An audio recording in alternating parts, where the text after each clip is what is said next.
પણ પતિ પત્નીનો પ્રેમ કેવો હોય એનો એક પ્રસંગ મારે કહેવું છે બાપ. એટલે મેં કીધું ને કે સારી વાત લેજો, જોક્સને અહીં ખંખેરીને વયા જાજો બાપ. પતિ પત્નીનો પ્રેમ કેવો હોય.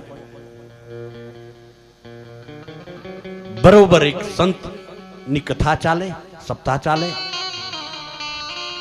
એમાં એક પુરુષ આગળ પહેલી લાઈનમાં બેઠો છે. બરોબર એમ કહેવાય કથાની વાતો ચાલતી હતી બાપ, ભક્તિની વાતો ચાલતી હતી. એ પુરુષ જેમ મોરલીની માથે નાગ ડોલે ને એમ ડોલવા માંડ્યો છે. પણ બાપ બન્યું એવું કે 11:30 વાગ્યા પુરુષ ઉભો થઈ ત્યાંથી નીકળી ગયો. અને બહુ સાચી વાત એ છે કે બાપ અમારા જેવો કલાકાર બોલતો હોય ને એક વ્યક્તિ ઉભો થઈને નીકળે ને અમારી કાળજી કટાર વાગતી હોય. તો આ તો સંત હતા. એ સંત કઈ બોલ્યા નહીં. બીજે દિવસે કથાનો સમયનો આરંભ થયો.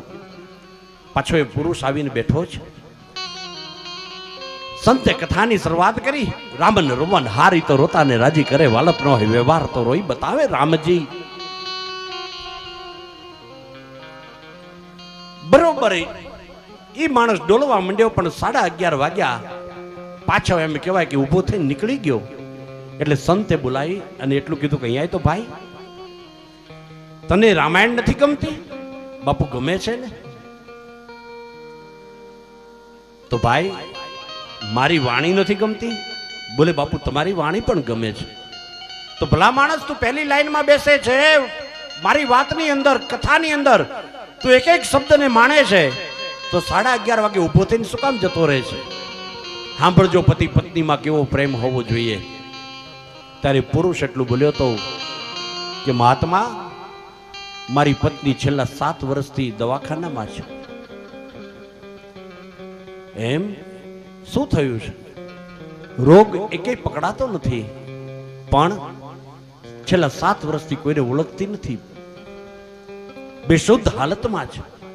હું અહીંથી ઘેર જાઉં છું, ઘરેથી ટિફિન લઉં છું, ટિફિન લઈ અને દવાખાને જાઉં છું. બરોબર રોજ 12:30 વાગે મારે મારી પત્નીને મારા હાથે જમાડવાની મારી ટેવ છે. અને ત્યારે એ સંત એટલું બોલ્યા કે ખૂબ રૂપિયાવાળા લાગો છો ભાઈ, એકાદો નોકર રાખી લો ને. તમારા પત્ની તમને ઓળખે છે? તો બાપ મને નહીં, જગતમાં કોઈને નથી ઓળખતી છેલ્લા 7 વર્ષથી. તો ભલા માણસ તમને ઓળખતી નથી, પછી તમારે જવાની જરૂર શું છે? એક નોકર રાખી લો, રોજ 12:30 વાગે જઈને નોકર જમાડી દે. અને ત્યારે પુરુષ બોલ્યો છે વાત ગમે ને તો દરેકની પાસે તાળી માગીશ. ત્યારે પુરુષ એટલું બોલ્યો તો કે મહાત્મા મારી પત્ની ભલે મને નથી ઓળખતી પણ હું તો ઓળખું છું કે મારી પત્ની છે, એટલા માટે થઈને જાઉં છું બાપ, એટલા માટે જ થઈને જાઉં છું. આવો પતિ પત્નીનો પ્રેમ હોય.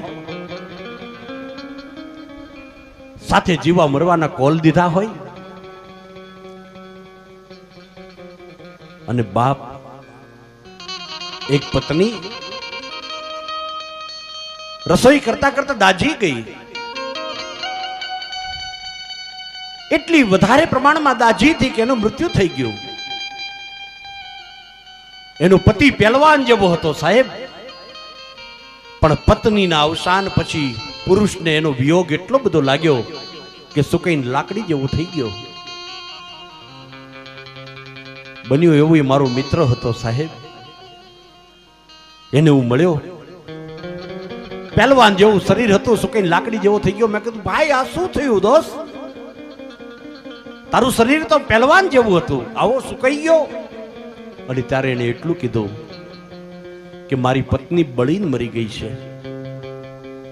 અરે બરોબર છે, પણ તારી પત્ની બળીને મરી ગઈ છે, એમાં તું શું કામ ઓગળી ગયો?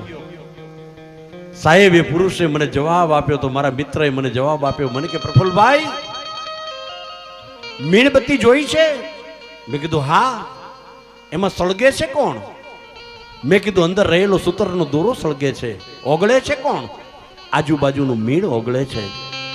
મને કે એક મીણબત્તીએ જો સૂતરના દોરાને એના હૃદયમાં સ્થાન આપ્યું હોય અને એ દોરો બળતો હોય, આજુબાજુનું મીણ ઓગળતું હોય, તો મેં મારી પત્નીને હૃદયમાં સ્થાન આપ્યું છે અને એ બળી હોય અને હું ન ઓગળું ને તો મીણબત્તીથી પણ ગયો કેવો બાપ.